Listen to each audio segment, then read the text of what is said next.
Rajampet RTC bus stand depot manager గారు, ఈరోజు మేము బస్టాండ్లో నిలబడున్నాం. ఆర్టీసీ బస్టాండ్లో ఈ సమస్యల గురించి ఎప్పటికప్పుడు ఎత్తుతానే ఉన్నాం. మీకు డిపో మేనేజర్ గారు, ఇది మీ పరిధిలో వచ్చే క్యాంటీను, ఆఫీస్ కూడా మీ క్యాంటీన్ కూడా మీ పరిధిలోకి వస్తుంది.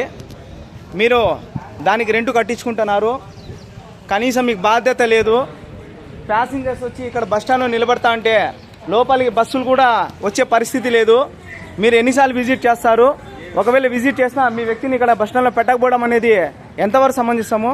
చాలామంది కంప్లైంట్స్ ఇస్తున్నారు. ఇక్కడ రాజంపేట ఆర్టీసీ డిపో మేనేజర్ గారు, మీకే చెప్తున్నాము, బాగా వినండి. నిమ్మకు నీరెత్తినట్టు మాకు సీఎం సంబంధం లేనట్టు పట్టించుకోకున్నారు.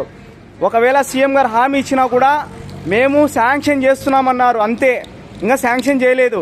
ఇదైతే ఇప్పుడైతే ప్రస్తుత పరిస్థితి. ఆర్టీసీ బస్టాండ్ గురించి ఎన్నిసార్లు చెప్పినా కూడా మీరు పట్టించుకోవడం లేదు. ముందు ఇక్కడ బస్సులు ఎవరైతే ఉన్నారో ప్యాసింజర్స్ ఇబ్బంది పడుతున్నారు, స్టూడెంట్స్ ఇబ్బంది పడుతున్నారు.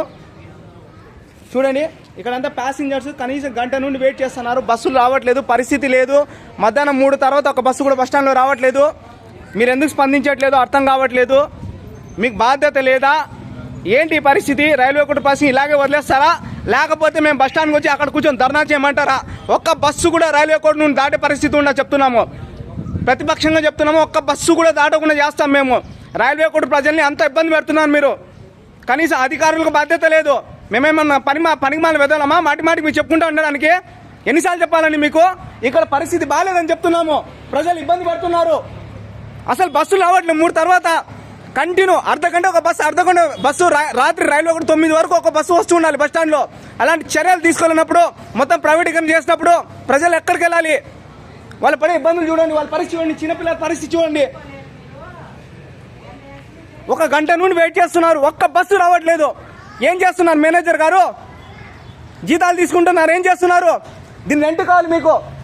తిరుపతికి సంబంధం అంటున్నారంట కదా, మాకు ఇది సంబంధం లేదు, తిరుపతి సంబంధం అంటున్నారు కదా. మరి మీకు సంబంధం లేనప్పుడు దీని రెంట్ కూడా తిరుపతిగా కట్టిస్తాము. అసలు దీనికి రెంట్ కట్టియాము, ఇక్కడే కూర్చుంటాము. మరి రెంట్ తీసుకునేటప్పుడు మీరు ఇక్కడ బాధ్యత తీసుకోవడం మీకు పద్ధతి లేదా? ఇమీడియట్లీ మీరు స్పందించాలి. లేకపోతే రేపు రాజంపేట డిపోలో పూర్తి ఒక్క బస్సు బయటికి రాకుండా చేస్తాం మేము.